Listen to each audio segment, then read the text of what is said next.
Thank you so much for coming in. Oh, I'm glad to be here. I prepare by having all of the data available in terms of assessments, whether they're standardized benchmark assessments or teacher-created assessments, but just to give them an idea of this is where your child was the last time that we spoke, and this is the progress that's been made thus far. Here is Unit 1 pre-test and post-test for nonfiction reading.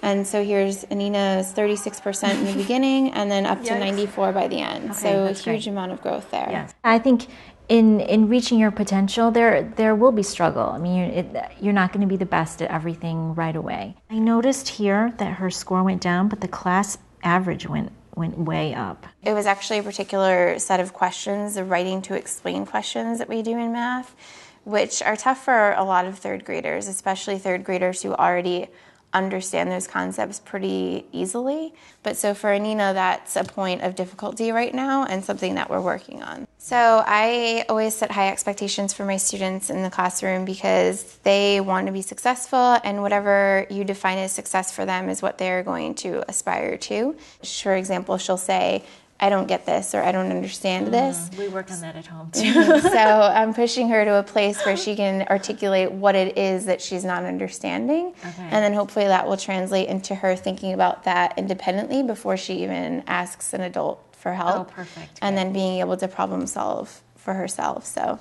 I would love for parents to tell me what they're seeing at home, any observations of how their child is doing academically or behaviorally, socially. Because I don't often see the same thing in class. And then just increasing class participation, because she is a very smart child. She has a lot to contribute and bring to the table in our class discussions, and so I'd love to see her participate more often. So, I mean, she's constantly talking at home, always. And leading discussions. Oh, she wants to talk about this, or she wants to talk about that. So I'm surprised that you're saying she doesn't participate in class very much. I mean, is this raising her hand or raising her hand, yes, to ask or answer a question? She's definitely more willing to ask a question and more willing to answer a question she knows she's going to get right. Oh, yeah. So more taking risks with class participation. School gives her the tools, or will give her the tools to stand in front of other kids, her peers, to interact with them, to learn how it is to be with other people her own age and to influence them and be influenced. So how is critical thinking used in the classroom? They're having to make inferences, or they're having to ask questions of their own based on what they just read. When they ask for help or support around a certain topic or concept that we're covering, I have them think through it with me rather than prompting them and giving them that answer.